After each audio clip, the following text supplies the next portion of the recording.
Okay.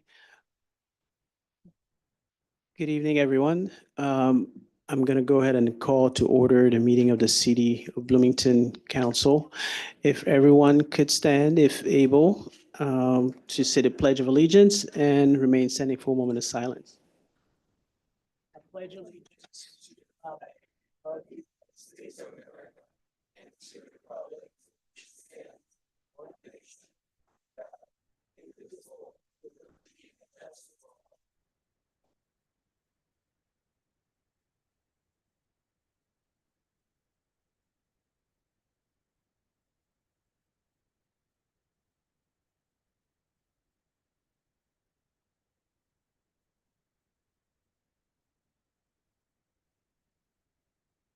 Thank you. Madam Clerk, could you please call the roll? Councilmember Kearns. Here. Councilmember Mosley. Here.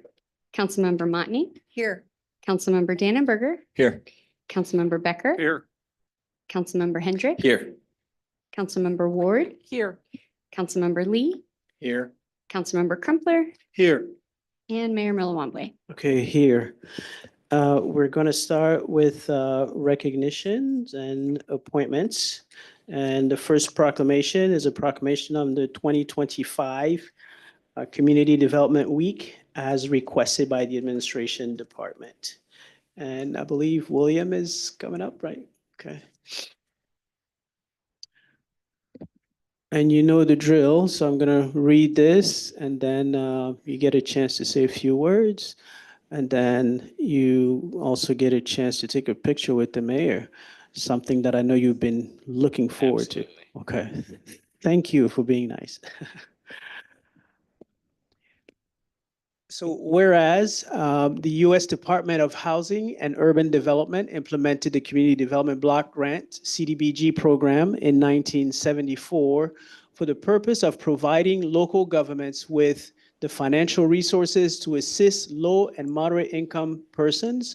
And whereas the City of Bloomington has utilized CDBG funds for more than 50 years to provide funding to principally benefit low to moderate income community members.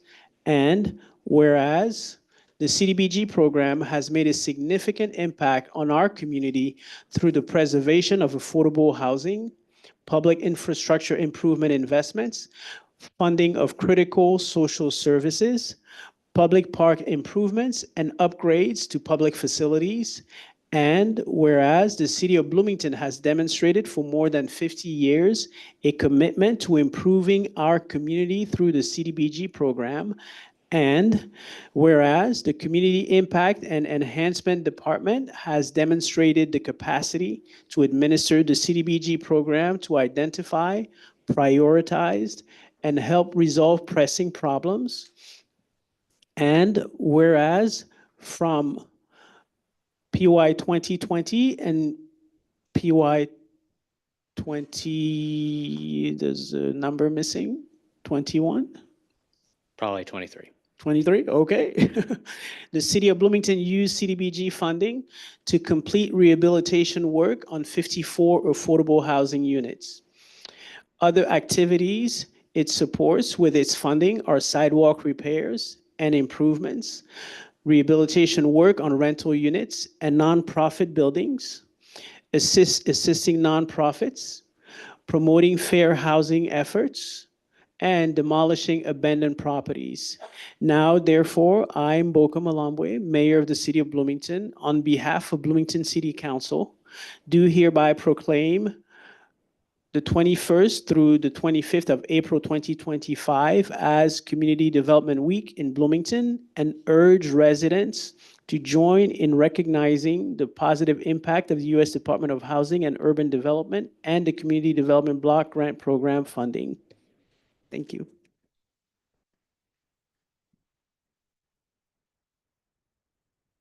Thank you, Mayor, Council, City Manager. Before I accept the proclamation, I want to take a moment to recognize my team for their work on the CDBG program, Tony Brown, Joni Gerard, and Catherine Dunlap for their dedication and service to our community. CDBG has invested millions of dollars in our community over 50 years and has helped thousands of residents. Due to this investment, community members are able to have a safer, more affordable, and accessible housing options. Beyond housing, CDBG has helped amplify infrastructure improvements throughout West Bloomington and provided safe, accessible transportation for community members. Public service funding has invested in financial services for seniors, community revitalization, and community planning for a better future. As we reflect on 50 years of making life better through the CDBG program, my hope is that federal investment will continue and expand to ensure more residents can benefit from the CDBG program. Thank you.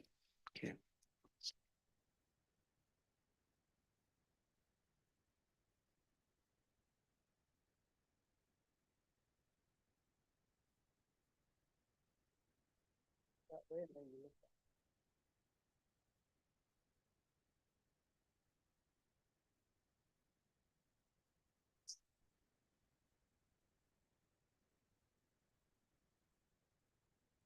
Okay, we are going to now do a proclamation for Arbor Day 2025 as requested by the Parks and Recreation Department.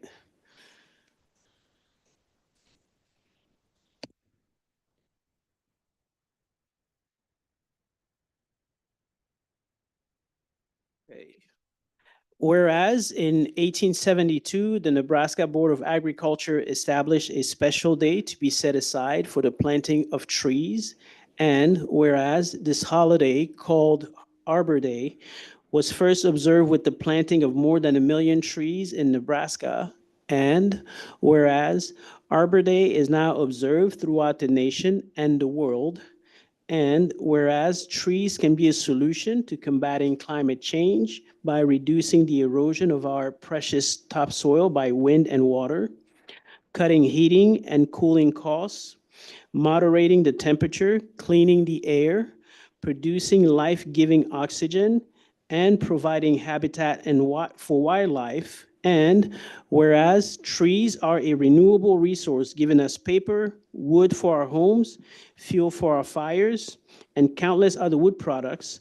And whereas trees in our city increase property values, enhance the economic vitality of business areas, and beautify our community. And whereas trees, wherever they are planted, are a source of joy and spiritual renewal.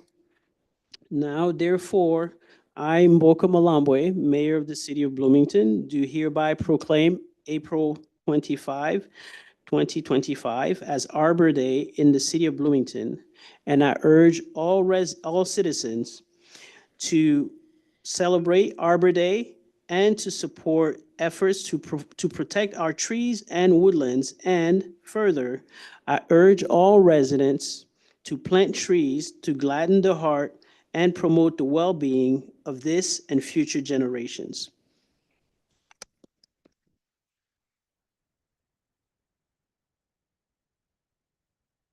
Thank you, Mayor, Council, City Manager. I'm going to let Dave Lamb and Jeff Heineman speak briefly on some of the highlights.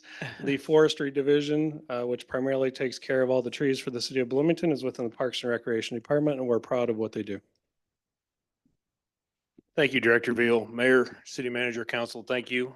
This is the Arbor Day program is part of the overall Tree City USA program, which this is our 38th year of obtaining that designation. This program is part of that. This is our 6th year for obtaining the Growth Award, which indicates leadership and continued advancement in the field of urban forestry in the state of Illinois. One of the things that we have excelled in is our planting to removal ratio. We have many more plantings than removals. That's something we've been working on, and that can only be done with your help and the funding of the tree planting programs and stuff like that through the budget. So we're very thankful that this is truly a community award because we get all kinds of people contributing, calling us, contributing to the urban forest. All the different departments in the city work with us: police, fire, public works, engineering, ECD, finance, everybody. Everybody should be proud that the city continues to receive this designation, and we're happy to be part of that. So thank you very much. Jeff Hyman, our superintendent of parks, is going to say a couple. Thank you very much. I would also just like to recognize the Citizens Beautification Committee, and we do have 2 members here. We have the chair and co-chair, Gina Lavaza and Daniel Freeberg. Thank you, guys. And I would also just like to invite everybody out to Cedar Ridge on the 25th at 10:30 in the morning. It's fun to see the kids out there. Yes, definitely. Thank you.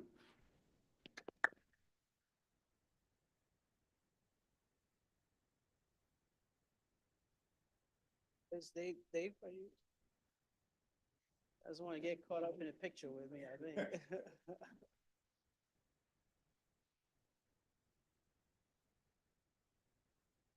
One more.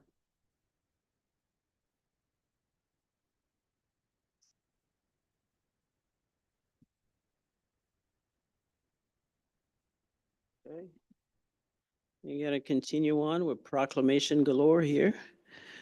Um, This next proclamation is for the Blue Blow campaign for Child Abuse Prevention Month, April 2025.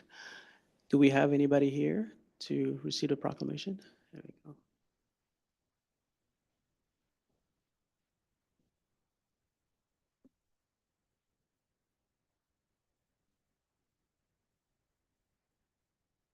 Okay. Whereas every child deserves to grow up in a nurturing environment free from abuse, neglect, violence, and or endangerment of any kind, and whereas statistics of children who are abused and neglected escalate each year. Last year, Illinois had 35,244 indicated cases.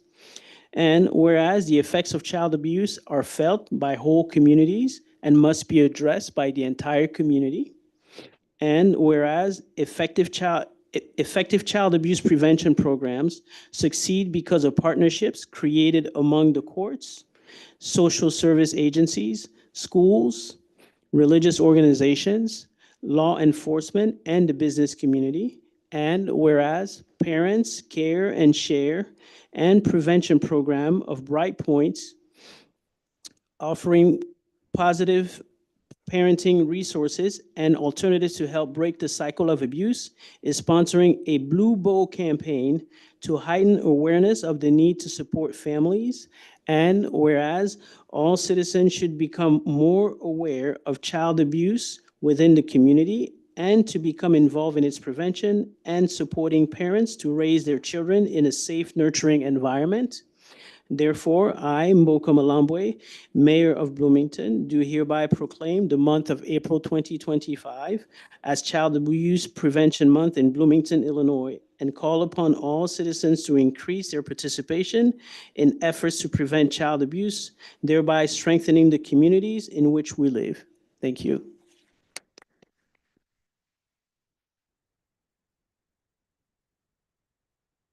My name is Dorothy Davis, and I'm the coordinator for Parents Care and Share and our McLean County Bow Chairman. So if you need blue bows, come see me. I got a ton of them at Bright Point. I got big ones and little ones. And that bow is important because it's a conversation you can have with a parent or a friend or anybody who may be struggling with child abuse and make it even more aware. So I brought a couple of members of my team that fight child abuse. I brought David Lewis, who is our fatherhood facilitator, does a great job of working with dads. And I brought Kara Moffitt, who works as supervisor at the Crisis Nursery, who definitely works with moms and dads, giving them a space when they need a break and doing all kinds of other things, supplying diapers and formula and wipes and everything throughout the neighborhood. So whenever you see Stuff the Bus, just think of you're helping prevent child abuse when you buy that box of diapers or wipes, or even want to give us some money. So thank you very much. Thank you. And I have one request, put us out of business. Thank you.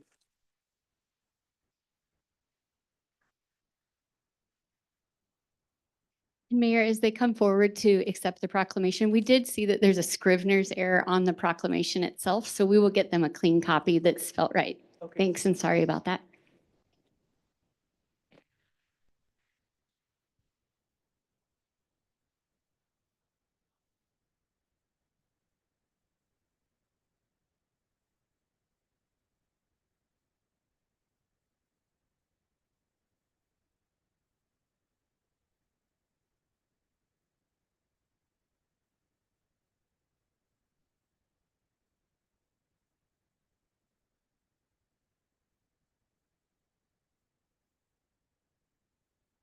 Okay, the next proclamation is for longtime city engineer Kevin Kofi, as requested by the administration department.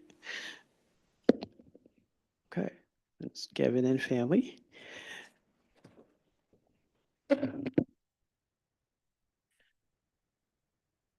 So whereas Kevin Kofi has dedicated 37 years of outstanding service to his hometown of Bloomington, Illinois, as a licensed professional engineer, impacting the community through his expertise in the public works engineering field.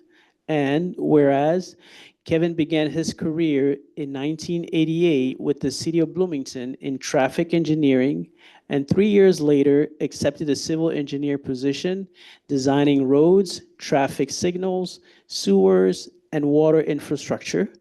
And whereas Kevin's vision and expertise were instrumental in the early adoption of technology within the city, advancing from limited personal computers to widespread use across departments, and leveraging his computer science education to assume the role of information systems engineer, contributing to vital projects such as the development of the current geographic information system and the creation of a data management system that remains in use for over 30 years.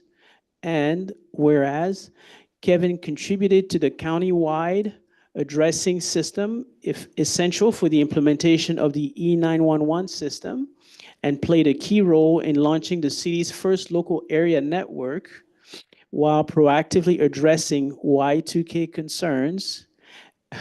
And whereas Kevin's leadership in the 2000s saw him rise to key managerial roles, including city engineer, director of public works, and director of operations and engineering services, overseeing critical initiatives such as the GIS-based pavement and sidewalk rating systems, and contributing to numerous studies and long-term public infrastructure plans.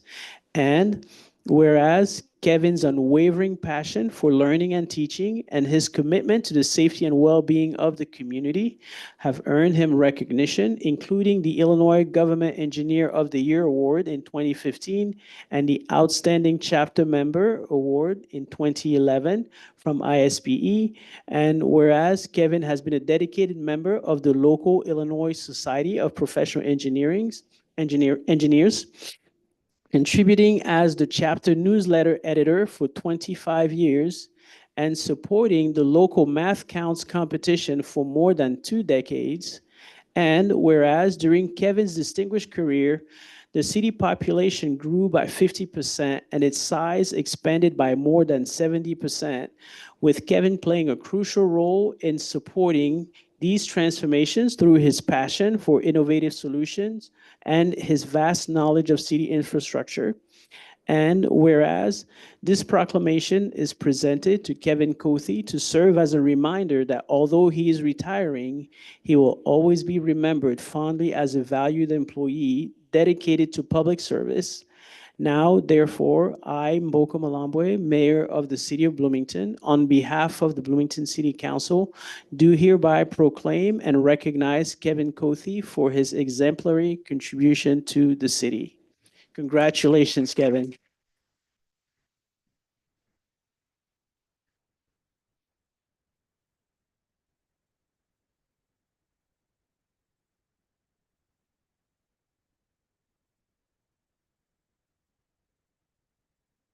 Kevin, there are many things about you that we did not know, such as the role of information systems engineer. I've always thought of you as a public works engineer, but did not know that you kind of dabbled in computer science. And so that's amazing. That's amazing. And you likely are going to get calls. I mean, you're not fully retired. You're going to get calls. Hey, Kevin, can you find where this sewer goes? Absolutely. Thank you, Mayor, City Council, City Manager, and everyone here, all the colleagues I've had the privilege to work with over the years. This is truly a great honor, and I am so grateful to have been able to serve my community for 37 years. And, I've got my personal support staff up here, my wife Doris of 30 years, and my 2 sons, Jonathan and Joshua Kofi. So once again, I'm humbled by your honor tonight. Thank you so much. Thank you, thank you, thank you. You will be greatly missed.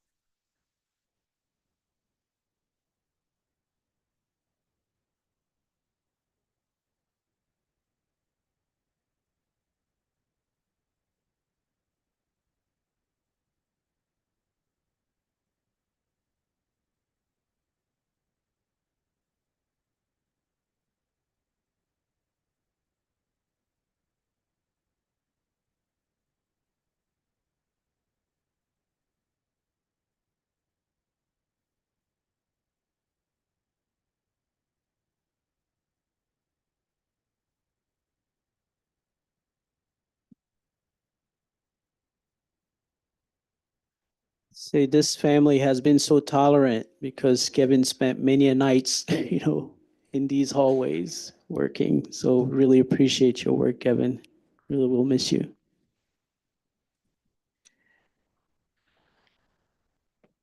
I think we're moving on to item E, right? Recognitions of appointments. That is correct. We've got a long list. If anyone, when we call your name, if you're present, please stand so that we can honor you, and we'll hold applause till the end. So recognizing the appointments to the Central Illinois Regional Airport Board of Commissions, John Allen and Jay Groves. The Special Commission for Safe Communities, Kevin Krucher. Citizens Beautification Commission, Jennifer Aurora and Daniel Freeberg. The Cultural Commission, Crystal Bricker, Catherine Brown, Peter Pontius, and Shweta Shlukla. The Historic Preservation Commission, Sarah Lindenbaum. Bloomington Housing Authority, Tim Brock and Orman Jones. And the Japanese Sister Cities, Bennett Morris and Catherine Scheck. And to the Library Board of Trustees, Georgine Chisel and Craig McCormick. To the Planning Commission, Jacqueline Beyer. And to the Public Safety and Community Relations Board, Arthur Taylor. And to the Zoning Board of Appeals, Nikki Williams. Thank you for your service. Okay.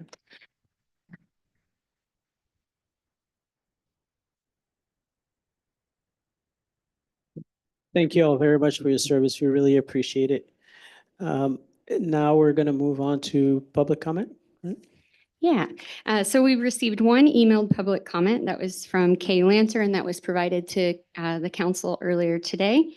And if you look at it, it was a little bit delayed on the date. I just wanted to point out that we didn't have a name to be able to point out it, to share it with you earlier. So in terms of speaking in person today, we have 7 people registered, and they'll start after you read your piece, Mayor, and we'll start with Georgine Chisel, and then to follow Noah Tang.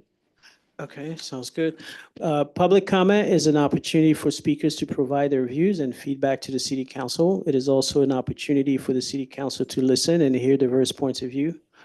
To maximize the impact of public comment and show respect for the expression of all views, speakers should maintain civility and focus on city issues.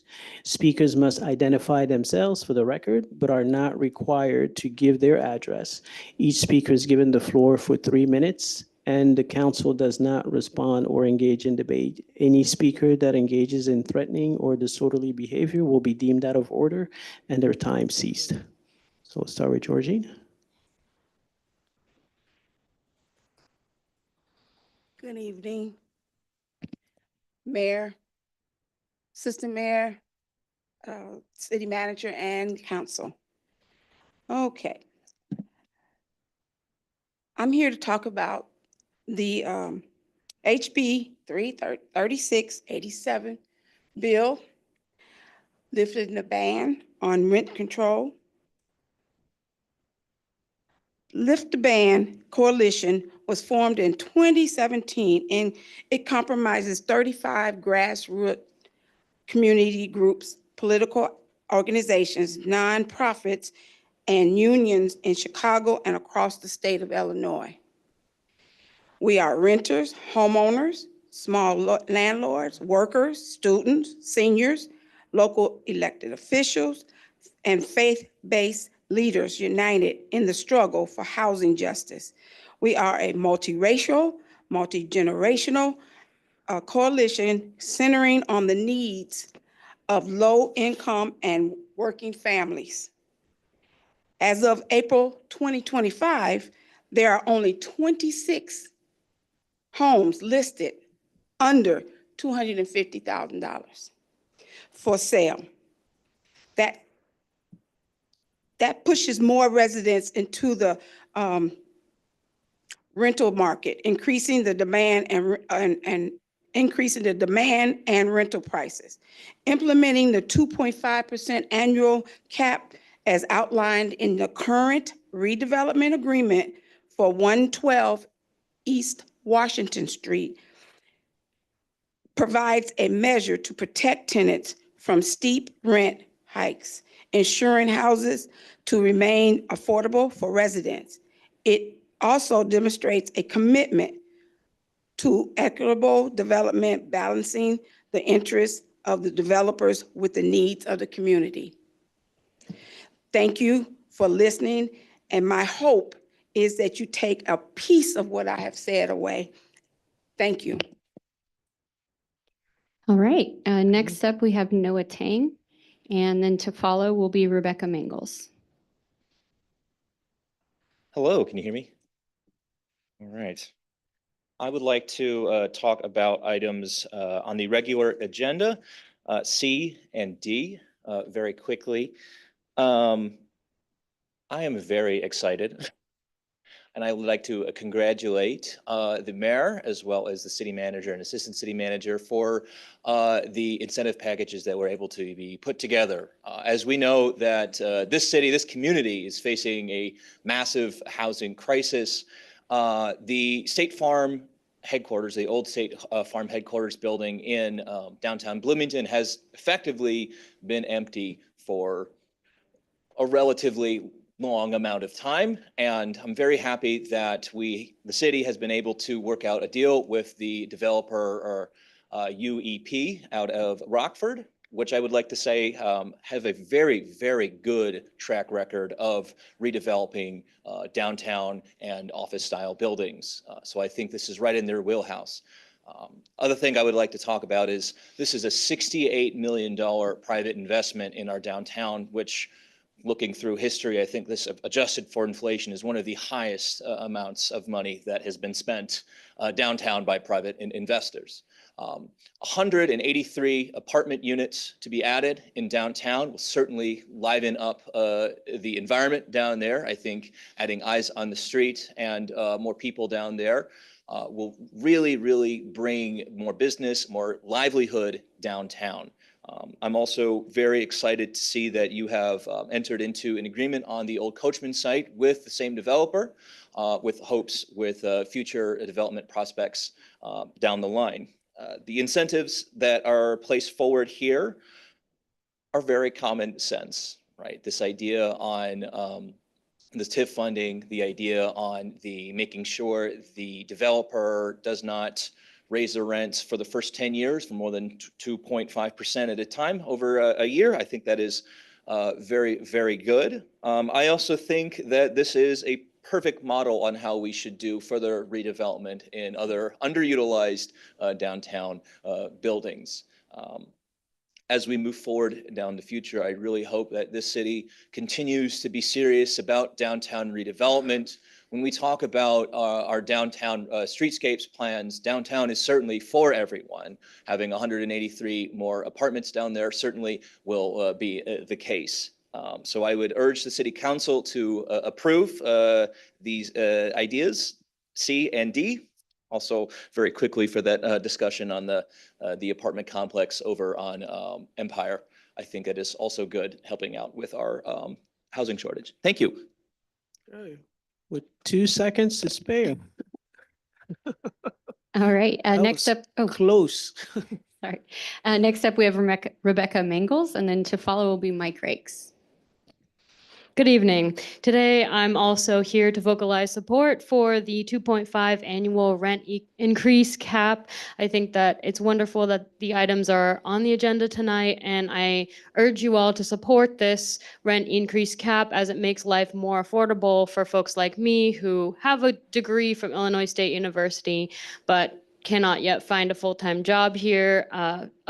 Studies do show that over 1 in 4 Illinois residents are spending at least half of their income on rent. So 50% or more of their income on rent. That's an outrageous number. It prevents me from being able to afford things like food and student loan payments. And so continuing to support things like rent control would be hugely helpful for residents like me who rent. In addition, if you want to continue supporting rent control, one thing that I wanted to bring your attention to is HB 3687, which Georgine mentioned earlier. And this is the bill that will say we can lift the ban on rent control, which is currently statewide in Illinois. That means that landlords should not be able to raise the rent prices as much as they want whenever they want, which they do. And it's making life unaffordable for us. So this bill, if it was passed statewide, then communities like Bloomington Normal could vote themselves on whether we were able to institute real rent control in our communities. So I urge you to support this bill, and I urge you to support the 2.5 rent increase cap annually tonight. Thank you. Thank you. Right, next up we have Mike Rakes, and then to follow Jackie Beyer.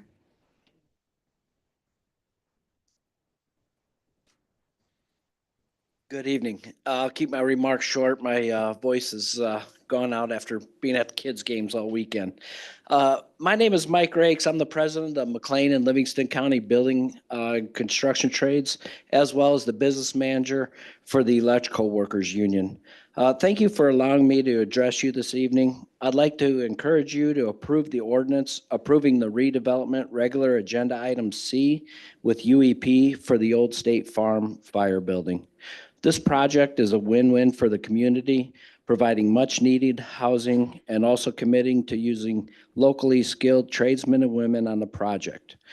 We've heard about the possibility of this project coming to fruition for years, and is finally at a place where you as elected officials can act and push this project to get started.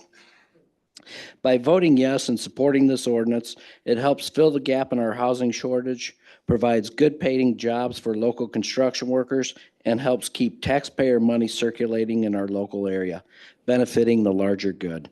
Thank you, and thank you for the city manager, assistant city manager, and for the staff for all the hard work on this behind the scenes. Good. Thank you. All right, next up would be Jackie Beyer, and then to follow Patrick Hoban.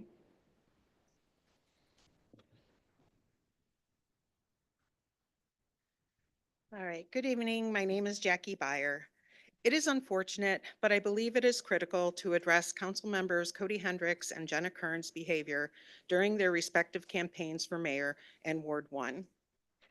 Here are photos of their mailers. They both clearly violated the city's ordinance, which states candidates for elected offices of the city of Bloomington, mayor and council members, may not run or hold themselves out to be candidates of or nominated or endorsed by political parties. These mailers clearly hold themselves to be candidates of the Democrat Party, are endorsed by Democrats, and Mr. Hendricks advertises that he is endorsed by the Democrats of McLean County. As an election judge, I personally witnessed Cody Hendricks having 2 illegally placed yard signs in front of the Northside Church of Christ on election day. The polling place is a campaign-free zone attached to a public easement where it is also illegal to place political signs. In an interview with the Pantograph, Mr. Hendricks evidently told them he teaches high school civics and economics. Mr. Hendricks' professional educator license has a senior high school social science history endorsement. There is a separate social science-economics endorsement, which according to the Illinois State Board of Education, he does not have and requires at least 12 semester hours in economics and passing the social science-economics content exam.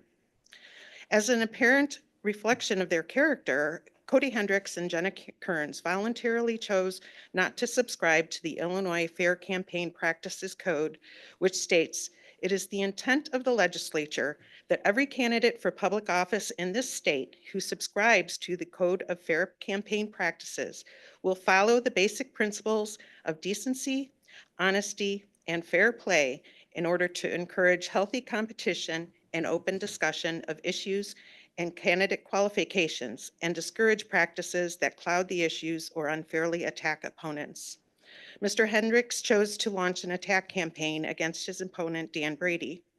If Mr. Hendricks is incapable of decency, honesty, and fair play and unwilling to stay focused on open discussion of issues, can anyone trust that he is committed to those principles on council or in the classroom? In my opinion, Cody Hendricks and Jenna Kearns need to be held accountable and face consequences. The city of Bloomington needs to set precedents to ensure laws are followed and the city's municipal elections stay nonpartisan. The residents deserve law-abiding representatives who will serve with honesty, integrity, and civility. Thank you. Right. Next. Next up, we have Patrick Hoban, and then to follow, which will be our last speaker, will be Jamie Matthew. Hello, Mayor, Council. Good to see you again. I'm back once again to talk about housing. You might have heard that we've got a demand for that. I do represent the economy, being the CEO of the Bloomington Normal Economic Development Council. And if you probably noticed, our economy is very hot, which has increased demand. Last time I was here, I showed you guys some numbers that we were tracking the amount of commuters coming in. We have created a lot of jobs in our community. However, we're not capturing that full economic impact because most of those jobs are being filled by people that are not residents. The two projects that you have in front of you tonight, the EDC is very supportive of. Not only are they great partners, they're people that I've worked with for at least 5 years with one, then also Mike since my days back in Chicago. They do really good work. It's not just because he's a fellow Notre Dame grad, but they're the type of developers, though, that once they come in your community, they'll find out what else we need and they will keep developing. I also have to give a shout out to your staff, Jeff, Billy, Kelly, Sam and Ellen have done amazing work behind the scenes, and somebody else that was a former employee of mine, Casey Peterson, who's in the back, is an unsung hero for this project. I don't want to say he bugged them a lot, but he pings them a lot to keep these things on track. And so this has been at least 5 years in the making for both of these. So you guys have a couple of monumental projects on your hands that could breathe some life and revitalize some much needed properties. Thank you. Thank you. Next. All right, last up, Jamie Matthew.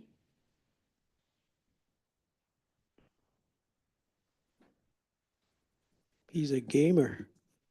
Mayor, Council, good to see you all. First of all, thank you for all the time and effort and everything that you do. I kind of know what you've been through, so good on you for doing it. Nick, Tom, thank you so much. And Boca, you did an amazing job. Thank you. For all those newly elected folks that are out in the crowd, good luck for all the stuff you have no idea you just signed yourself up for.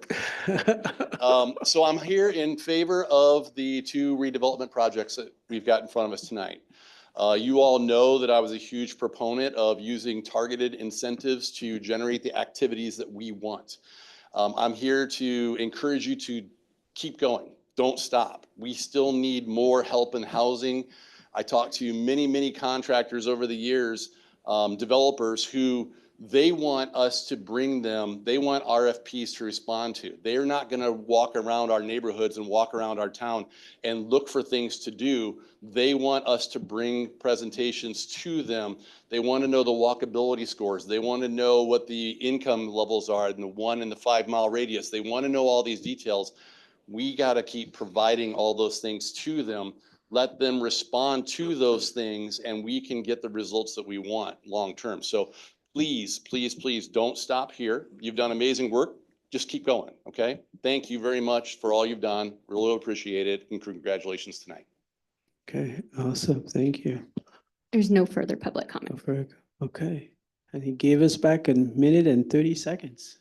That's awesome.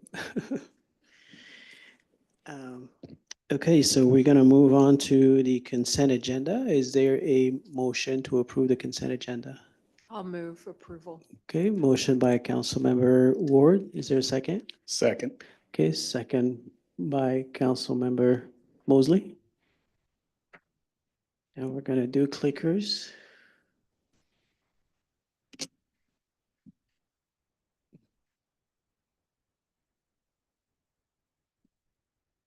Seeing one. Councilmember Lee? They swapped it out with the one you had last week. I'm just kidding. Thank you. I was gonna say, it went from 4 to 8, so there must be something about multiples of 4. Okay, all right, the consent agenda passes, no nays to announce. And now we are going to move to, let me see here.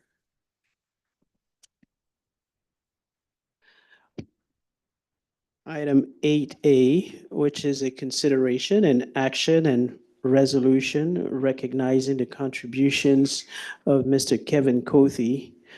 Because we didn't do enough, we have to do more. Your body of work is so amazing that we have to do it 2 or 3 times.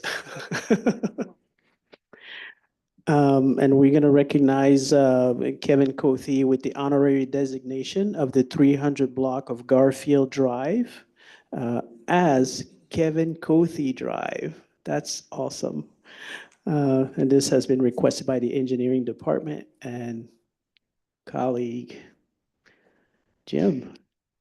City manager had asked that I speak to this, and it is my deep honor to speak to this. In the 90s, I started as a seasonal, and I worked, and it was an honor to get to know Kevin. He was already making a huge difference in the city. No need to go over all of the amazing accomplishments this man has done. I also just wanted to add what an amazing human being he is. He has an incredible character. He is a joy to work with. He is a person of peace. That anybody that works with him, he is just the nicest person in the city of Bloomington. He is wonderful to work with others. People across the state know him as also, he is one of the smartest people I've ever met in my entire life about everything that I have ever talked to him about. So it is just, he is one of those individuals. It is, if you are around him, he will make a difference in your life. So that is the best and highest compliment that I can give. I have worked under him, with him, for him, all of the above, and it is nothing I can say short of. It is an honor to be able to, for a lot of our staff is here too. Those of you who are in the engineering department, could you stand up? He had a lot of our team from the engineering department also chose to come tonight. Kevin is loved. And he will be, so it is tonight we're with joy and also a lot of sadness. We're still doing a lot of celebration. Next Thursday, 3 p.m. to 6 p.m. at the old City Hall, it is the operations building. We are doing an open house for Kevin. There will be many people coming to wish him well. And so just with that being said, Mayor, thank you. We're going to have him come up and get a photo with you with this honorary name sign. Oh, yeah, I guess. Yes. We do need to vote on it first, Kevin. It's just, yeah, this, yes.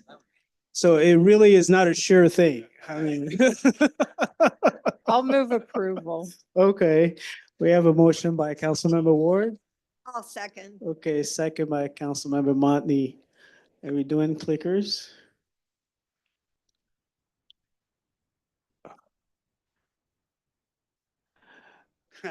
Who's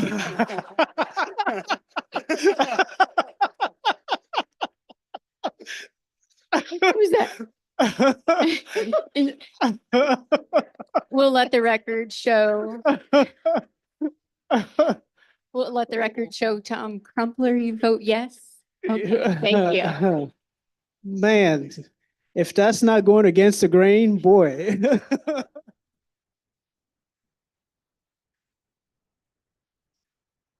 I'm just sweating for a moment.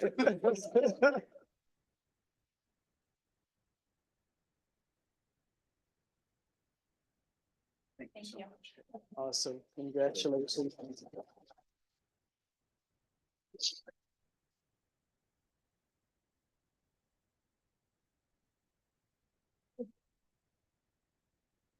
And everybody party at Garfield House this Saturday. Okay.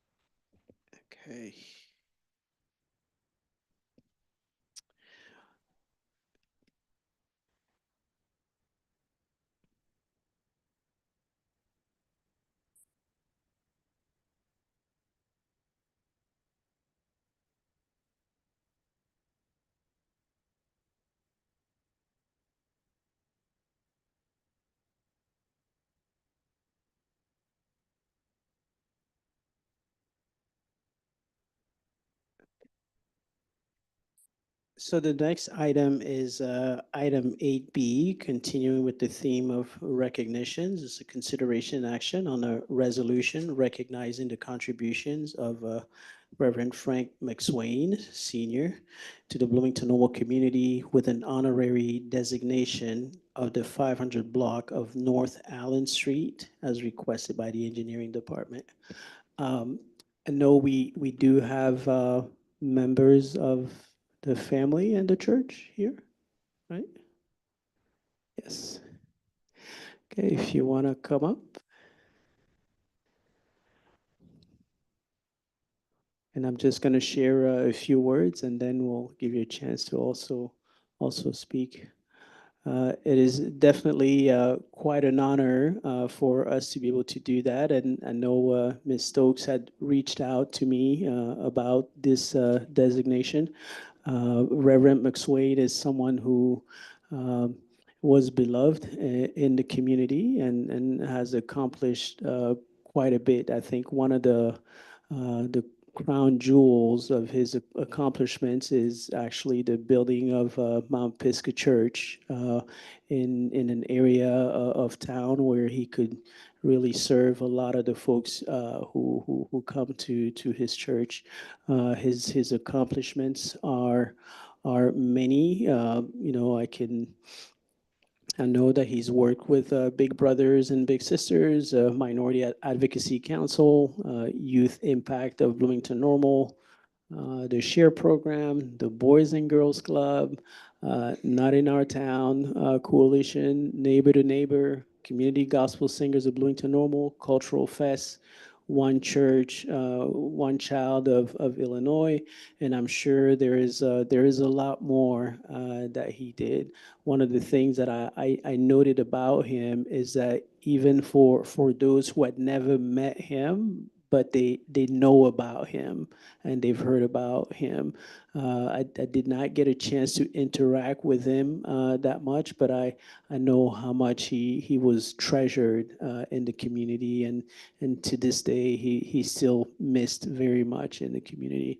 So the city is very happy to be able to do this, and so that he can get the recognition that he deserves on that street. So is there anybody who would like to make a motion so we don't have the same mishap as earlier?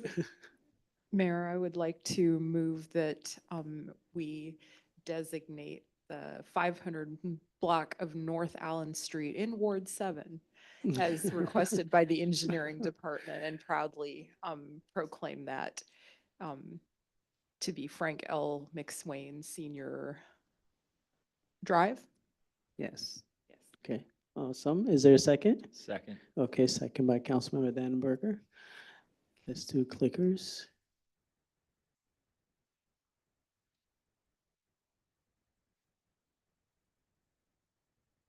Okay, I noticed there was no here because people don't want to mess with the Reverend. Okay. All right, so the item passes, and would you want to come up? Would you want to say a few words first? Yes, please. Mayor Mboka, Assistant Mayor, City Manager, and City Council members, good evening. My name is Takesha Stokes, and I want to thank you for this opportunity. Requesting and receiving approval for this honorary street sign has been a long time in the making. Almost 10 years ago, I submitted the initial letter requesting an honorary street sign to be placed in honor of Pastor Frank L. McWain Sr. for his labor of love, unwavering community support, and commitment to not only Mount Pisgah Baptist Church, but to all of the citizens of Bloomington Normal. I want to give a special thank you to Sue McLaughlin for coordinating the expeditious review of my application and getting it included on tonight's agenda. And then a very special thank you to Phil Allen for your flexibility and your patience as he and I talked through many options to ensure we got the wording and spacing correct for the honorary street sign. Thank you to the McWain family for your support and prayers during this process. Although the honorary street sign is being installed posthumously, it is still a great honor and one that the gentle giant known as Pastor Frank L. McSwain Sr. would be proud of, and a wonderful way to keep his legacy alive for many years to come. Thank you again. Thank you.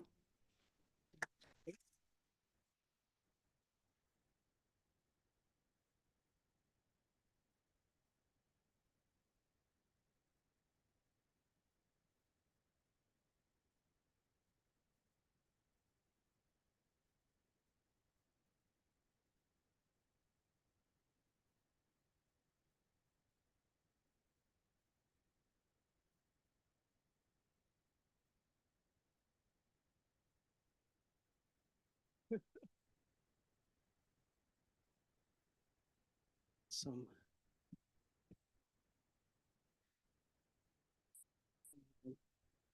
Okay, we're going to move to item 8C, a consideration and action on an ordinance approving the redevelopment agreement by and between the City of Bloomington, Illinois and UEP Bloomington LLC as requested by the Development Services. And I wanted to share just a few words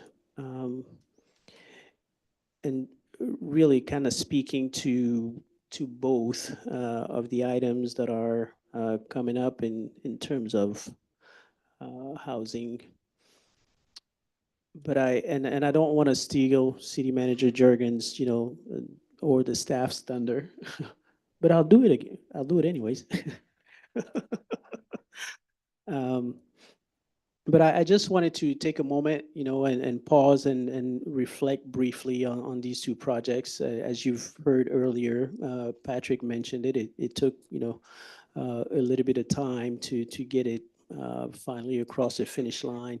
But I'm really excited about, for these projects because of what it does, particularly, in terms of helping us with housing, but also what it does in the downtown. It helps us, just kind of build momentum.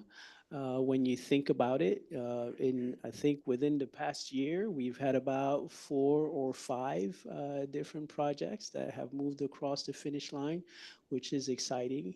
Having the downtown streetscape plan, I think also helped, and also the TIF really helped to move things forward. I also want to thank the staff for everything that they've done, because a lot of the details is the staff, that works on all of those, and the council gets a chance to vote on these items, but the day-to-day is really the staff and trying to iron out the different the details. So this is it's very exciting, and I'm hoping that we will keep the momentum going over the next few years, and I'm actually feeling pretty positive about it because I think we've had an announcement every 3 or 4 months, when it comes to downtown. So really appreciate it. So with that, I'll give City Manager Jurgens an opportunity to take maybe a victory lap. Thank you. Thanks, Mayor. As you said, I don't think there could be much debate that this is going to be one of the most transformative projects to come before the city in decades. It will breathe new life into an iconic building. It will add much needed housing, and it will infuse our downtown with renewed energy and purpose. So we are very excited about this. And I want to thank a number of people, but I specifically want to thank the developers because they don't have to develop in our city. And one of the things that we want to do in the city is make it easy to develop. And thus I'm going to turn and thank the city council because you paved the way for some of this by reorganizing the departments as we had requested several months ago. And one of the things that I've heard from the developers is how impactful that was and how important that was, and it helped get this deal across the finish line. So I want want to thank the council. I also want to thank the BNEDC, who, as Patrick Coben said, they've been helping us and they've been working on this deal and the other one for years. And it was with their help as well. But I also want to thank Billy Tias, who has been at the helm of this, working on this deal for several years. And so with that, I'm going to turn it over to him and let him take it from here. Thank you. Like I don't know how to express how I feel right now. This is that big of a deal. And thank you so much for the kind words. As Midwesterners, we don't stop and celebrate. We're Midwest nice. We say thank you, and we keep it moving. Patrick and I talk all the time about how we don't spike the football. We just don't. But tonight is different. Like it feels different. Like it just feels like we need to spike the football. I know you still have to vote, and I get it. But it just feels different and like a time to celebrate because this is that big of a deal.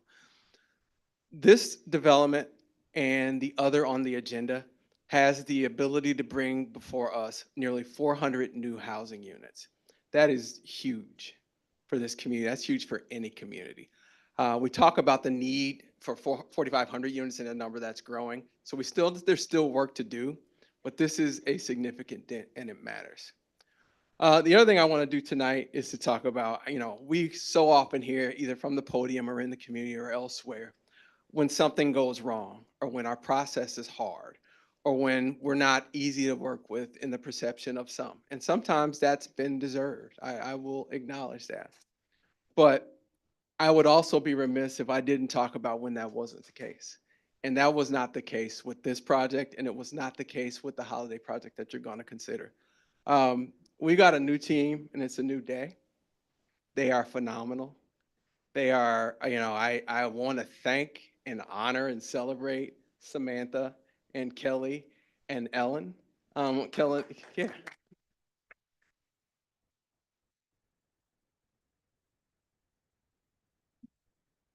And I honestly get emotional because I thought this project was dead on several occasions. But those, especially those two, but all of them really, dug in and figured out how to get creative, and they got it here. And so I'm proud. I'm excited. I'm excited about what this means for this community. It's a huge deal. So I hope we celebrate tonight.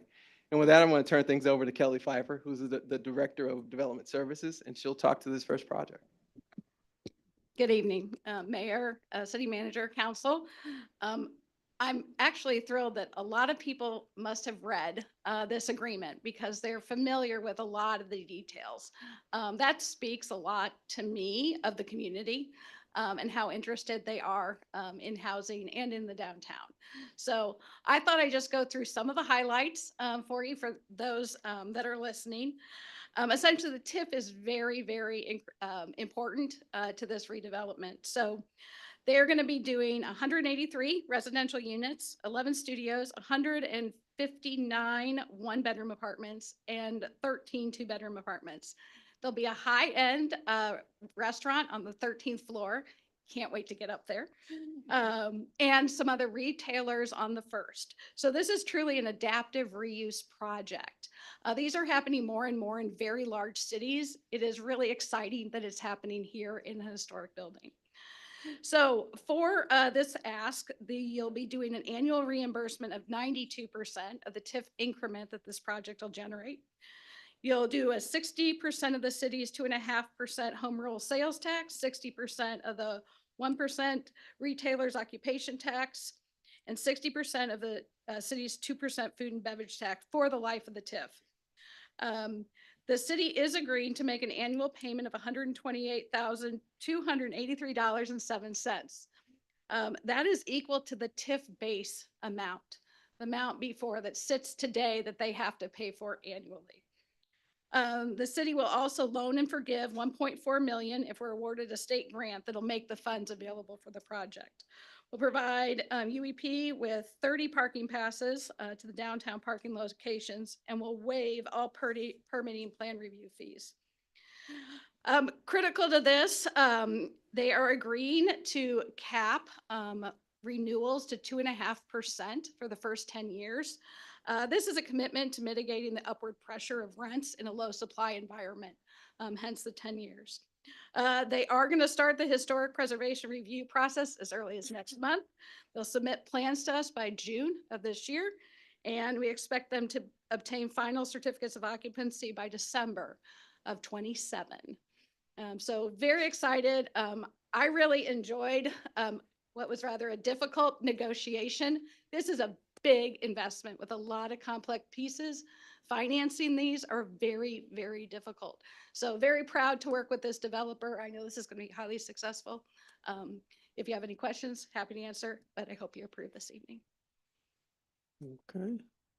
Questions? Oh, all right. Just a few comments, as the downtown alderman, I have heard nothing but buzz all weekend long about this project and so much excitement, and it really hits everything that we wanted to hit with housing, with reusing historic buildings, with local labor support, and with aspects that help it to remain in some levels affordable, right? We're hitting that key kind of missing middle component that we've been looking for. So I'm excited to support this and would move approval.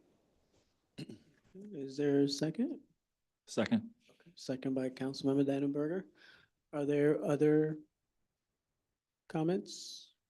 I have a comment. And part of that was because it was kind of my first meeting with Deputy City Manager Billy Tyus, and he answered all my questions. And so this was the first major issue that I've had a chance to work with you guys, and I had several questions as a new guy. And I just appreciate, your patience with me and answering all those questions as well. And this is a sensitive piece of the building with me, because when I moved here 22 years ago, I used to walk these floors. So I'm really excited about this. Awesome. Other, Councilmember Lee? I just want to reiterate your excitement for the 13th floor restaurant.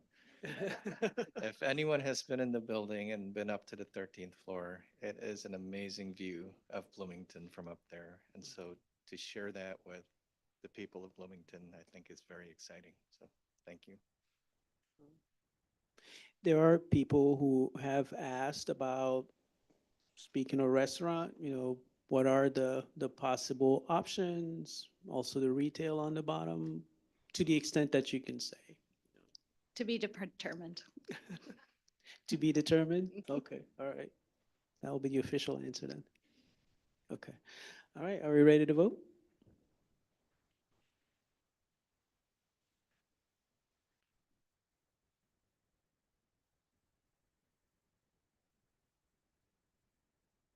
Okay, the item passes. No nays to announce. All right.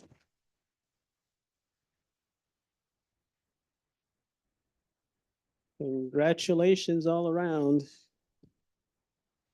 Now we're going to move to item 8D, consideration and action on an ordinance approving the redevelopment agreement by and between the City of Bloomington, Illinois, and HP Bloomington Empire LLC as requested by the Development Services Department. I'm going to turn it over to City Manager Jurgens.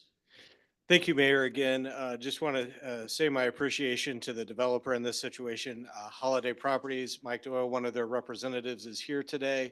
And again, these developers do not have to develop within the city.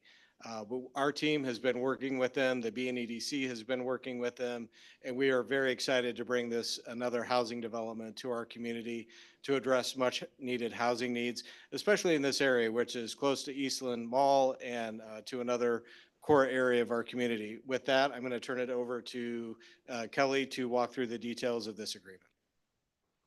Actually, I'm going to turn it over to Ellen, our Economic Development Manager.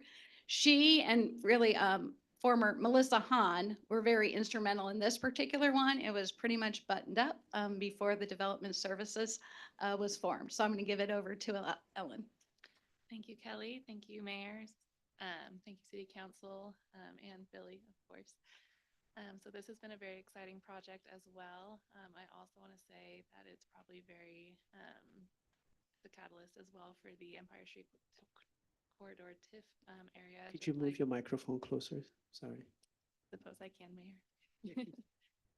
So just very excited about this project. So Holiday Properties, as Patrick kind of alluded to earlier, came to us to the EDC's Real Estate Development Summit back in 2023 And we've kind of been working with them since. So they worked with the EDC to look at a number of sites, and they found our site, the old Verizon site, which was just ripe for opportunity. They're in our TIF district, and they decided that was it. That's what they're going for. So we're very excited about it and very grateful that they're doing that.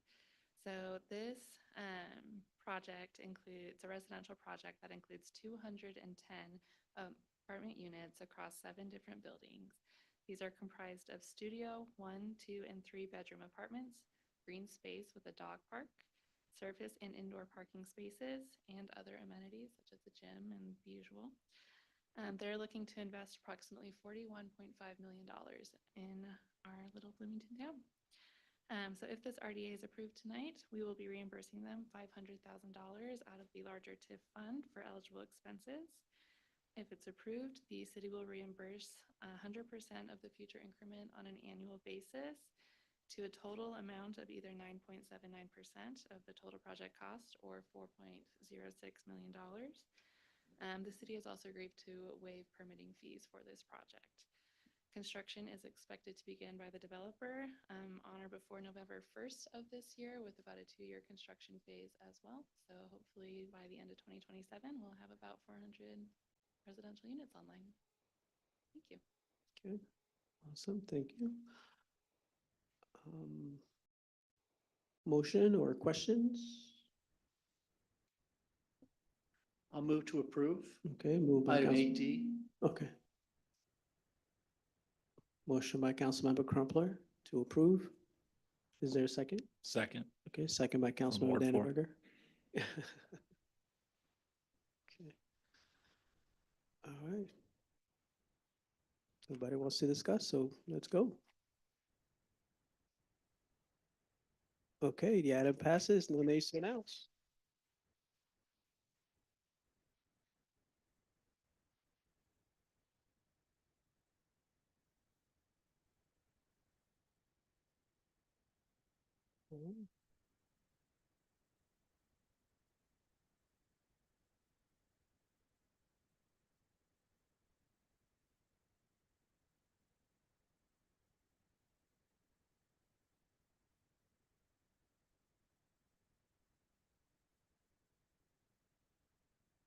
Okay, so now we're gonna go to item 8E, consideration and action on an ordinance to adopt and appropriate the fiscal year 2026, beginning May 1, 2025 and ending April 30th, 2026 budget as requested by the Finance Department and Administration Department. Did you want to make some comments? Yeah, I just would say again, thank you, Mayor and Council. This has been, I feel like, a strong budget process. We've had a lot of discussion, a lot of presentations, and I'm going to turn this over to Scott for the small item on the agenda, just the $300+ million budget tonight. Yeah, let's keep things rolling tonight. You know, the good feelings. Mayor, Council, City Manager, community, tonight we're before you is the adoption of the FY26 budget. We've done a detailed preview on February 17th. We did the proposed budget on March 10th, which included a detailed description by the directors related to all the capital projects, and then a public hearing on March 24th. There's no change for tonight's budgetary numbers from the proposed, so we'll do a quick recap, 10 minutes, with some additional perspective. So how do you get your arms around a $300 million budget? We'll try to put that in a little different context. There were some challenges with this budget related to the general fund. As the city manager mentioned, there was a strong effort by staff, council, community coming together to find cuts. There's a continuity of services in this budget. It addresses many infrastructure needs. And we hope, while there's competing interests, that it represents a sound fiscal use of the taxpayer dollars. Next slide, please. So as indicated, there's no change from the proposed budget. So about a $318 million total citywide budget, $137 million general fund. The decreases really were driven from some capital project reschedules pushed out to some subsequent years. And then in the general fund, we had some cuts in overall general operating cuts and equipment delays. Next slide, please. This is an exhibit we created a couple of years ago, giving some perspective on the growth of government. I like to refer to this. So this shows an annualized growth from a gross budgetary standpoint. That's the 4.85% on about the sixth line down off to the right, and then an annualized net growth. So taking our gross budget, removing capital projects, which can vary tremendously from year to year. For example, next year, we're going to have significant capital projects being presented to council and the community related to the infrastructure restructure that the water fund is going through. So that kind of goes up and down, that gross does. So you can see that we're on about a 3% annualized growth over the last 10 years. Salary and benefits somewhat higher down at the bottom related to some adjustments we've made over the last couple of years to stay competitive and keep pace with inflation. Next slide, please. A lot of information on this slide. We've gone through it previously. We have 30 funds. One TIF is being closed. It's in transition, but 30 funds total for the city. Some funds are grouped on this exhibit, but this is our citywide budget by fund. It shows the delta year to year, the 13.8 million, and then descriptions of what's really driving those variances from year to year. Next slide, please. So I mentioned that we had a few challenges that we had to address. I'm going to kind of skip down to the bottom here. The total major tax revenues, this is an exhibit we review every month during the finance director's monthly report. You can see we have about a $1.4 million decrease in budgeted dollars from FY25 to 26. There's some ups and downs within these categories, but the primary driver of that is really the replacement tax, which is down about $3.9 million from its height a few years ago. I've talked about this. The state of Illinois over-distributed to this fund. They're doing clawbacks, and those are continuing into this coming year. It's one of those things we're hoping to get visibility on. I'll probably reference that here in a couple more slides during FY26. But for right now, the projections are for that revenue category to be $1.6 million lower in budgeted dollars. Next slide, please. Citywide revenues, no changes. Just to highlight a couple of lines to kind of show activity within our budget. Intergovernmental revenue, this is where we reflect borrowings from like the state of Illinois IEPA loans. So a reduction here because we do kind of cash basis for our budgetary process. So some of the projects being pushed out, the Locust Colton Phase 8 projects and sewer and storm being pushed out. So that shows a reduction in revenues. That's really just more of a timing related reduction as opposed to a change in our planning or processing. And then charges for services, you can see a $10.3 million increase. Ambulance, but the water increase is in there 33.3%. So $6.3 million of that $10.3 million is related to the water rate increase, the second water rate increase that's going to go into effect this coming fiscal year. Next slide, please. Citywide expenses, same exhibit, no changes from the proposed budget. I'll highlight, first of all, the capital expenditure line, down 15.7 million.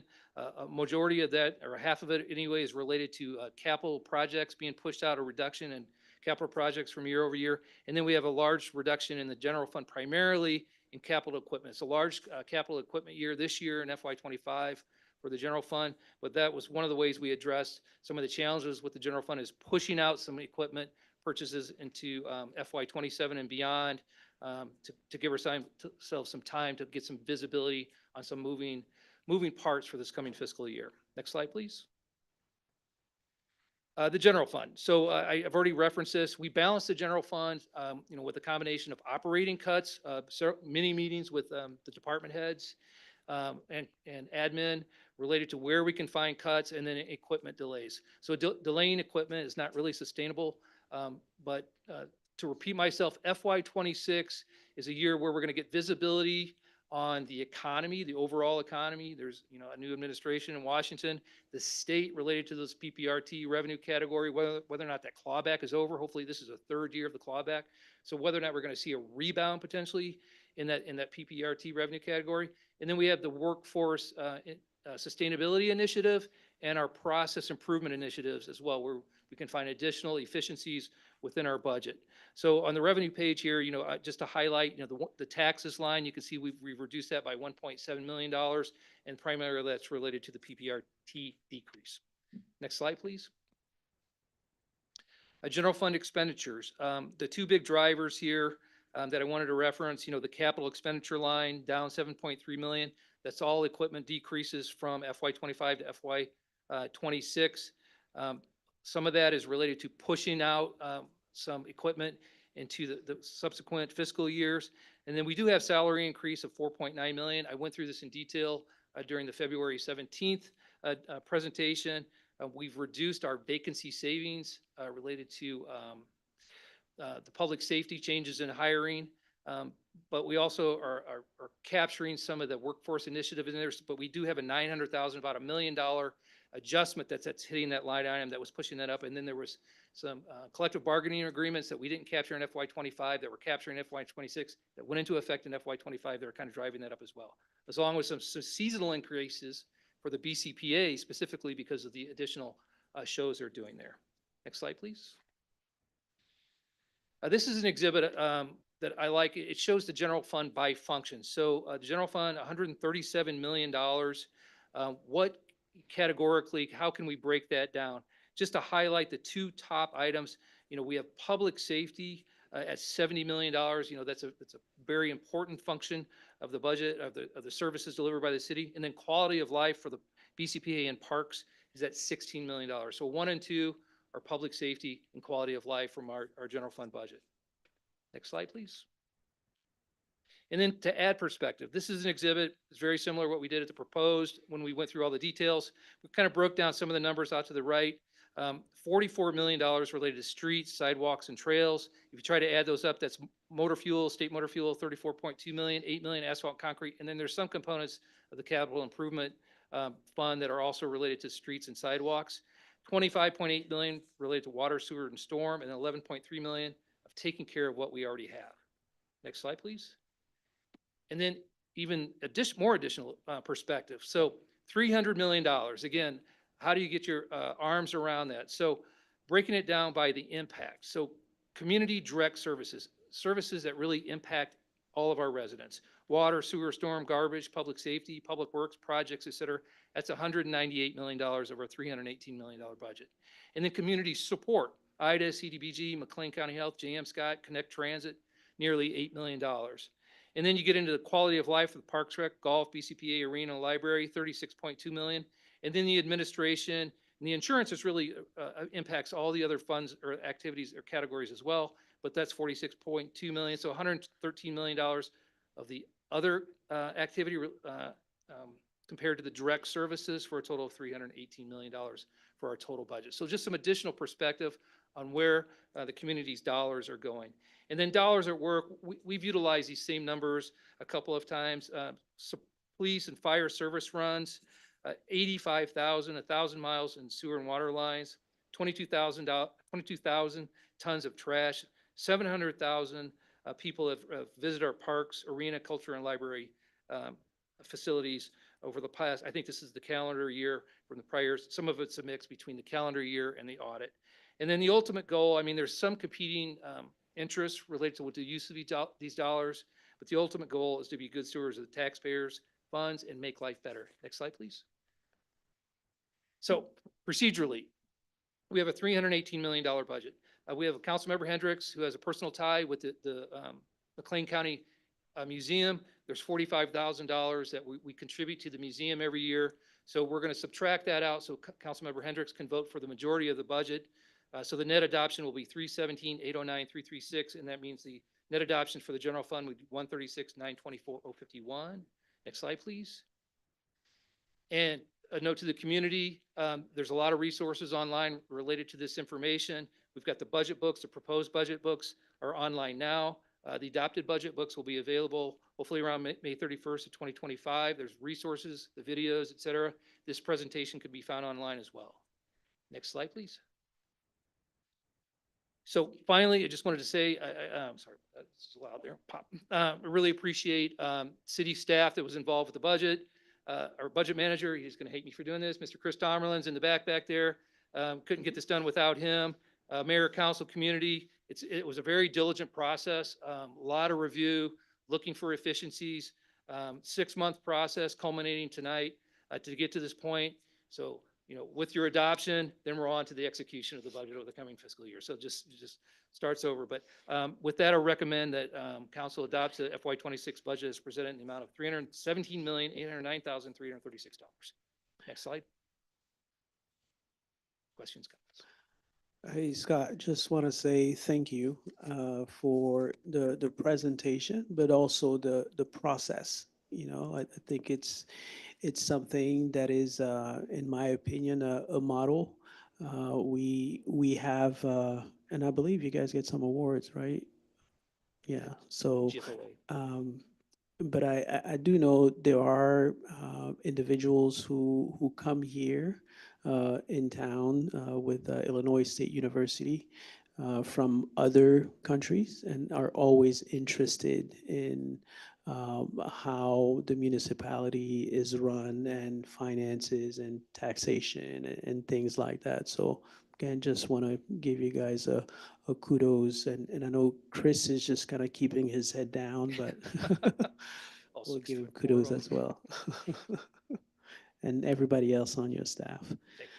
Are there questions or a motion? Councilmember Money. I just wanted to first of all thank you. This process is getting better and better and better. And, I know it's a small line with all the intergovernmental agreement things that we, distribute out to. But I think what you've done and what the city leadership has done in these last couple of years really kind of sets a standard where all of these other intergovernmental payments from us that have year-over-year increases in them that we never really even talk about. I think it really sets, the stage for the future for those conversations. I think you've done a phenomenal job, and I would motion that we pass it for fiscal year 2026 at the amount that you said. Thank you very much. Second. Okay, motion by Councilmember Motney, second by Councilmember Becker. Okay, ready?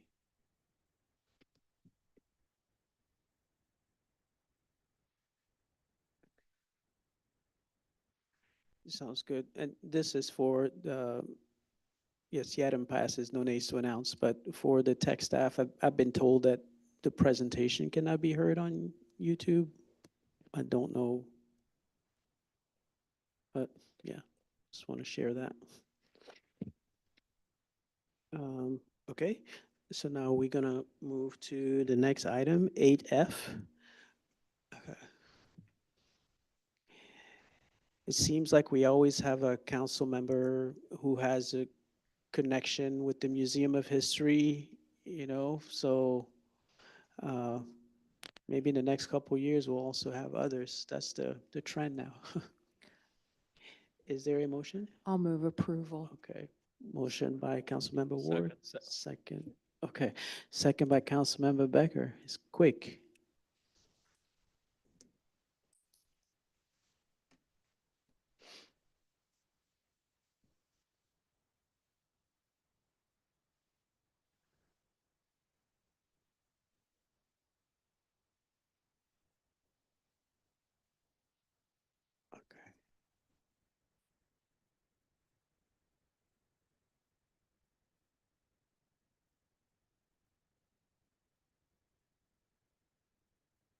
Okay, the item passes, no nays to announce. Can we bring back Councilmember Hendricks?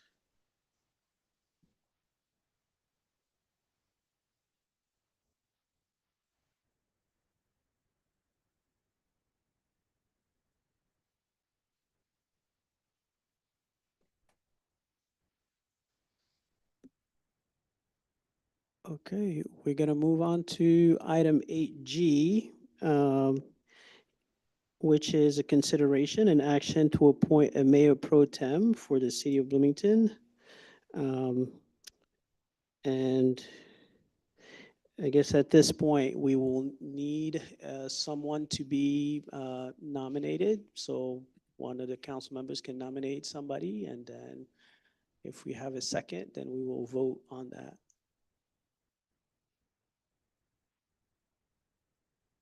Councilmember Becker? Just a comment on this one. In 3 or 4 weeks, 30% of the people sitting up here are not going to be up here. This is a position that impacts the people that are going to be up here for the next 2 years. In my personal opinion, we've waited this long. I would promote just delaying this until the new council is seated and letting them vote on it. That would be my preference. I don't know if I can move that. I'll move that as my suggestion. I'll second. Um, I'm also very interested in, since that's how things were left a few weeks ago, that we would actually move in that direction. If you wouldn't mind sharing the context of how this was placed on the agenda today. I was surprised when I read that this was being placed on the agenda. So if you could share that, that would be helpful. Yeah, I received a request, to place it on the agenda. And so as I considered it, realizing that there are many ways that it can be placed on the agenda, either by, council initiative, or, I think special meeting. So at that point, I thought, well, let's just, let's place it on the agenda and then see what happens. So to just make sure I'm completely following that, rather than you as our mayor feeling that this was the right time for this to be placed on the agenda in light of the fact that, as Councilmember Becker mentioned, we've just completed an election. There's going to be many people being sworn in here just within the next, couple weeks. So it's my understanding that other council members actually said that if we don't have this on the agenda tonight, that they would perhaps call a special meeting between now and April the 1st in order to have this vote. Is that correct? I have not spoken to anybody who told me that directly, right, a council member, but that was my understanding as well, in a way. There were, people looking for different paths, to make that happen. So like, well, let's just do it. Well, in light of that, again, I've seconded the motion that we postpone this to a date certain, and that would be at some point after, the changing of the guard and at the election of the individuals who are coming in. It just doesn't seem right in light of the chain of events that today, when we have had this position vacant since last fall, and it has not created any hardship for anyone that I'm aware of, that we would need to feel this sense of urgency at this point to have this vote. It just doesn't feel right to me.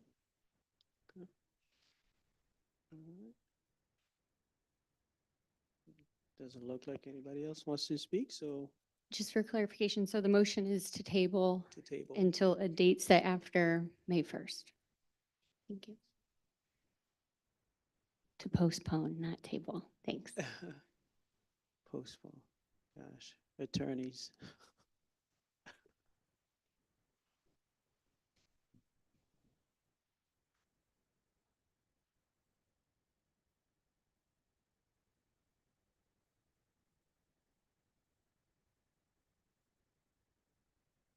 Okay, so the motion is 5 against 4, 5 noes. So that means the motion fails.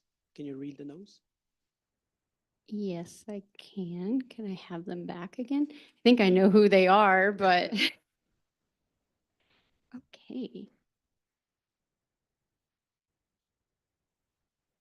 Right. Councilmember Kearns, Councilmember Dannenberger, Councilmember Ward, Councilmember Hendricks, and Councilmember Crumpler. Okay. So I think at this point, we do a motion to move forward, right? To nominate somebody, Yeah, a new motion can be made.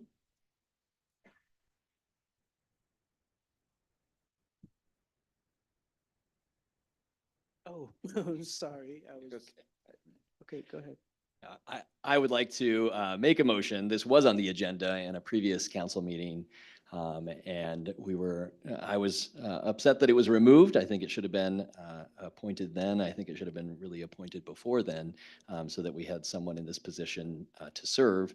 And so I would move to appoint our most senior member, Alderperson Molly Ward to serve until a new appointment is made by the City Council as the Mayor Pro Tem for the City of Bloomington at those times when the mayor is unable to perform their official duties due to an absence from the city or other incapacity. Is there a second? I'll second. Okay, second by Councilmember Kearns.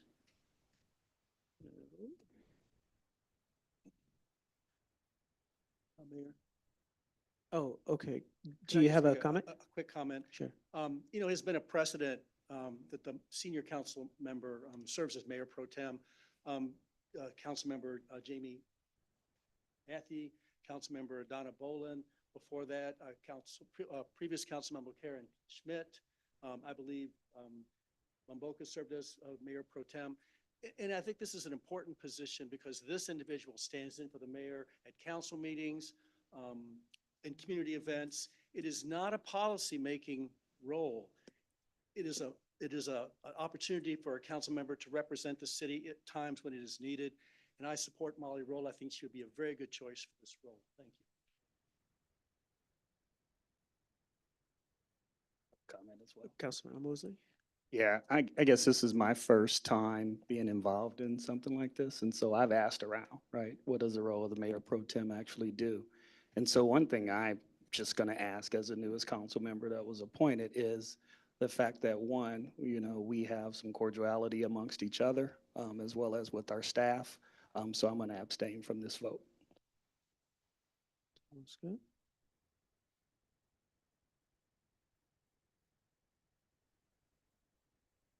Okay, so we're voting now.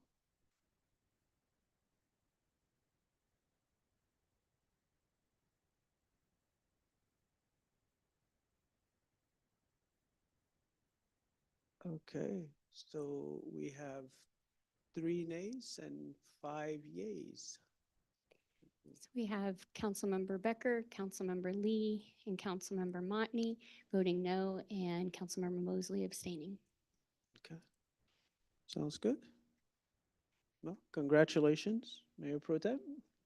Okay, awesome. I might just miss the next meeting.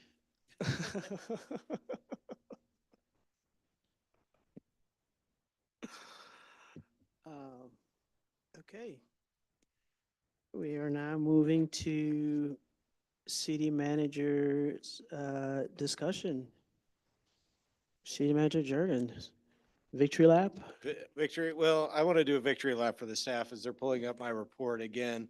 This stuff doesn't happen without a lot of hard work from the staff members. And so really appreciate everything that they've done, you know, whether it's, you know, putting all of this stuff together for the packet or negotiating the deals and just working day in and day out on these things. I really appreciate their work, and I know the council does too.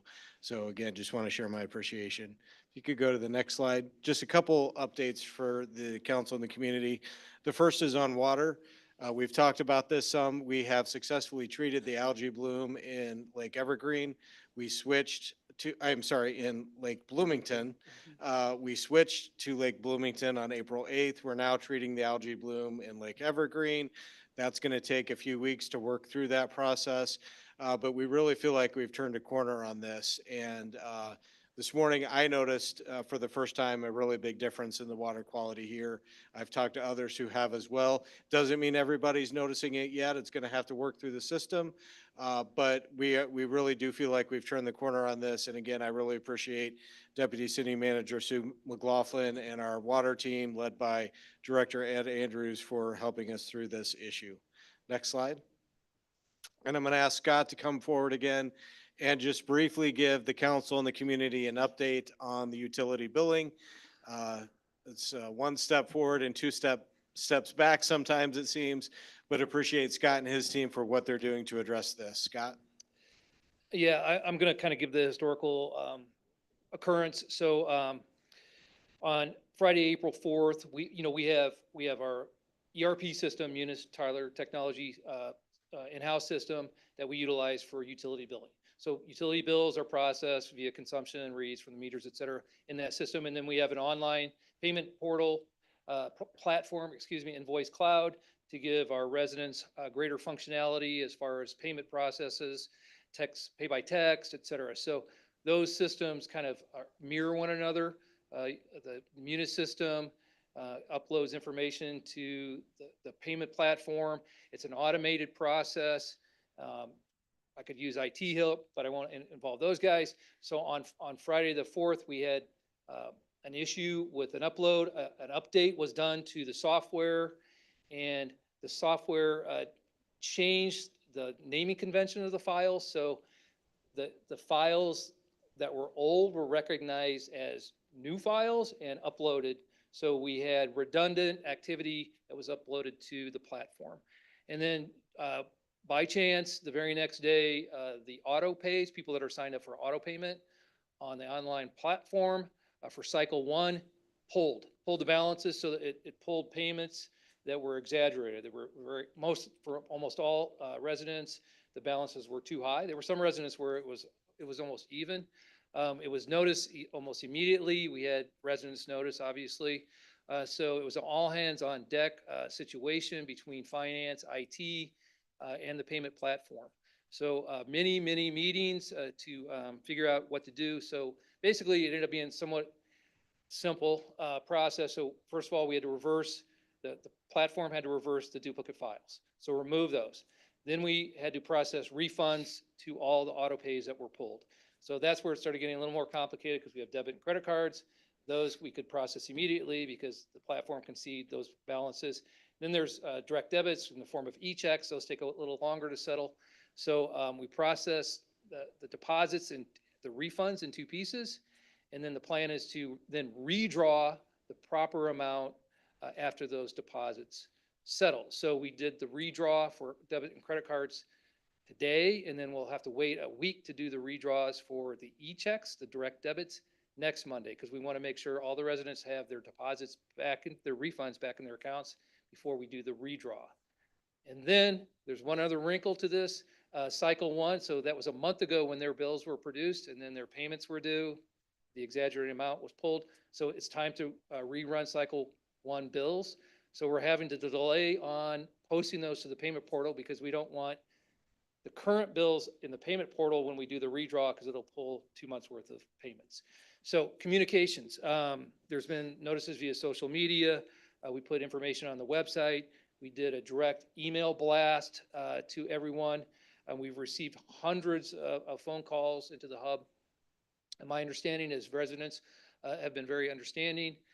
Once we explain the situation, we've been accommodating anyone who has been put into financial hardship from this. So if their account was overdrawn or something like that, we're going to refund the overdraft fees or issue them a check, basically on the spot to cover their bank balances if that's necessary. So we're trying to attack it from all angles. Where we had an issue with an automated process, we're trying to address it with customer service the best we can, notifications, refunds, et cetera. So that's really where we are at this point.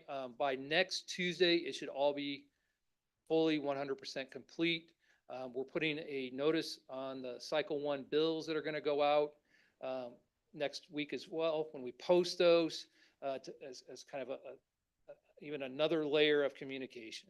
So I'll take any questions or comments and do the best I can, but we've tried to notify everyone, and it's really been an all hands on deck. Staff has really risen to the occasion. Online payment platform, they've done a phenomenal job. They've been available to us constantly over the last 2 weeks now, or week and a half. That's good. Other questions? All right, thank you, Scott. And if you could go to the next slide, and again, apologize to the community for that error. We are, as Scott said, working very hard to correct that and to make it right. And then finally tonight, the Bison have completed their inaugural season. They were in the hunt for the playoffs. They didn't quite make it, but they had a great season. Over 100,000 people came into the arena to watch Bison hockey this season, which is a huge number.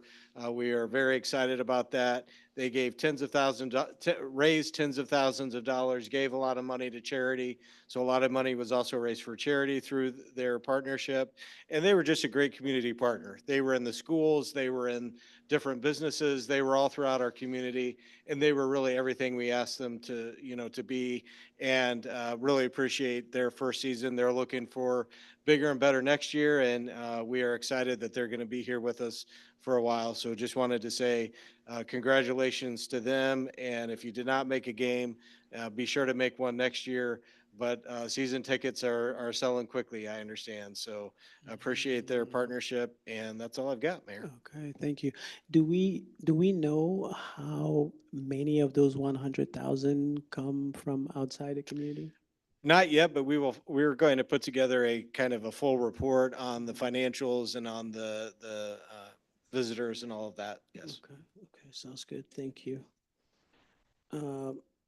And there, for mayor's comments, I just wanted to highlight a couple of things. On Friday the 4th, I had the opportunity to visit the Air National Guard facility in Peoria at the airport, which was an amazing experience.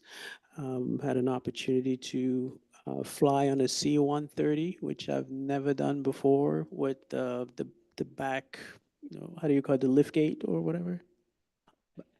The back hatch. There you go. There's a military guy.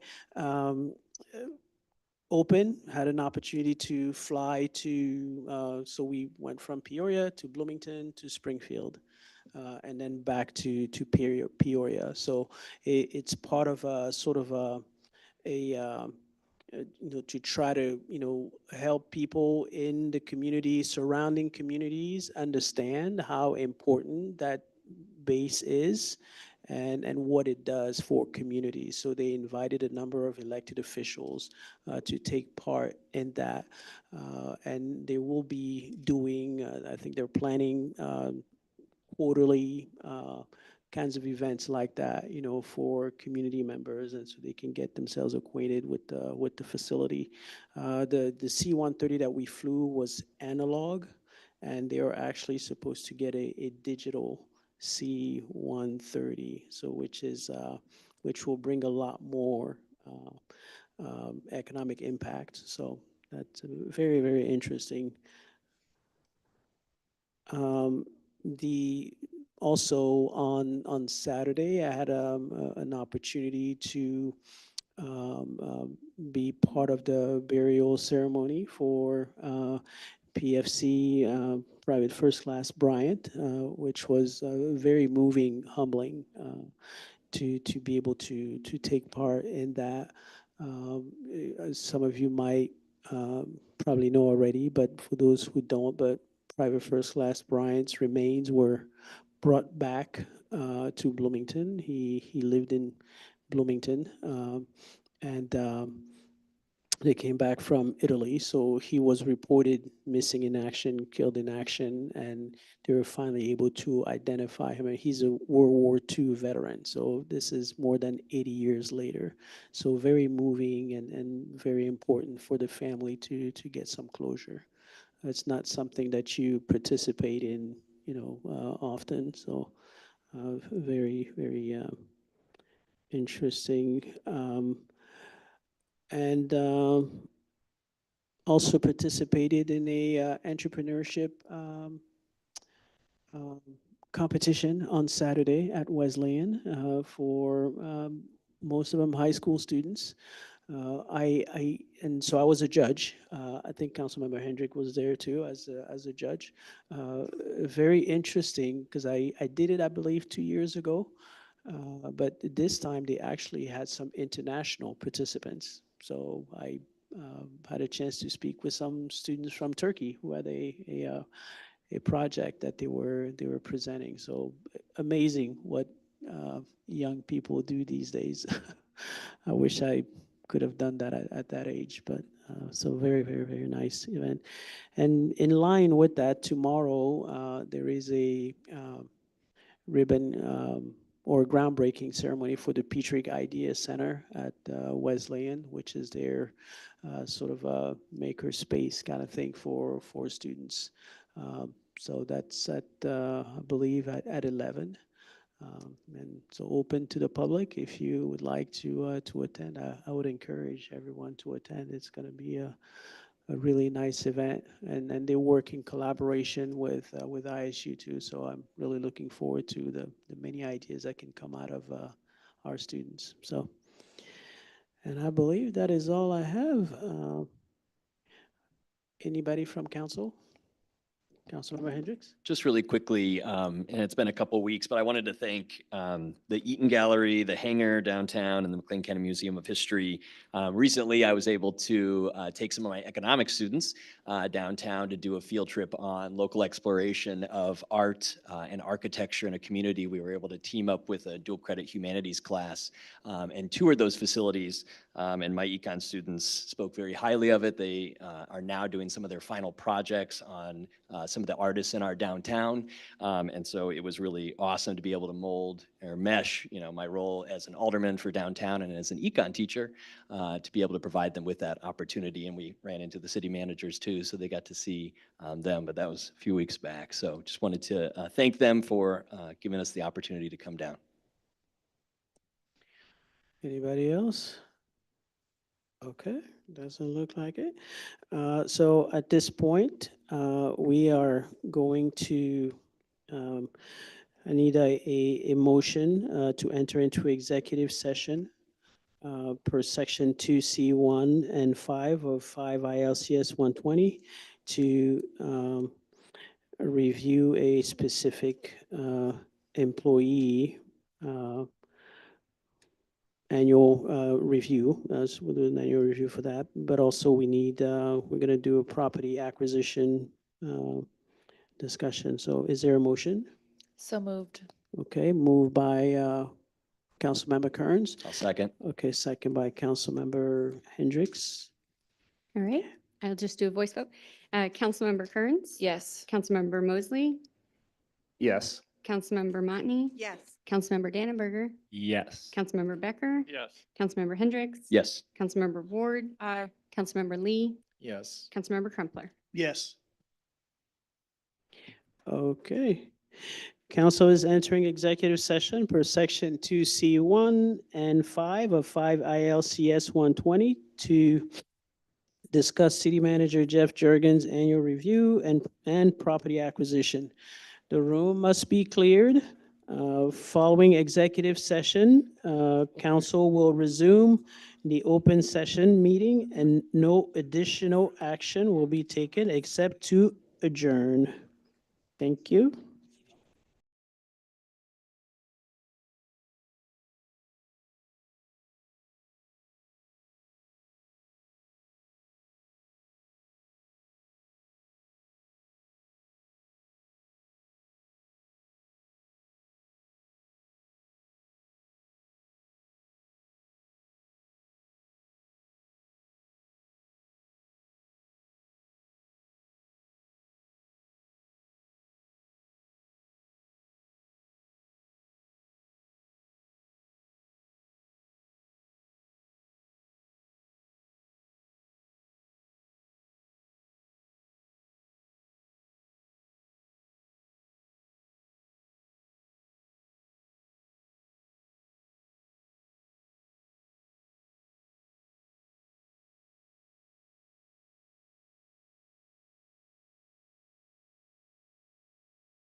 Okay, the time is 9:07 and I'd like to ask for a motion and a second to adjourn the closed session meeting. I'll move that we adjourn the closed session meeting. Councilmember Ward, second by Councilmember Dannenberger. Give me a voice vote, okay. All in favor? Aye. Yeah. Thank you. Okay. All right. Okay, are we good? We're back? Yep, Okay. you're back. Okay, now that we're back in open session, is there a motion to return to open session and adjourn the meeting? I move we return to open session and adjourn the meeting. Okay, motion by Councilmember Ward and second by Councilmember Hendricks. And we are doing voice vote? Councilmember Kearns, Yes. Councilmember Mosley, Yes. Councilmember Motney, Yes. Councilmember Dannenberger. Yes. Councilmember Becker. Yes. Councilmember Hendricks. Yes. Councilmember Ward, Aye. Councilmember Lee, Yes. Councilmember Crumpler. Yes. Okay, we will see.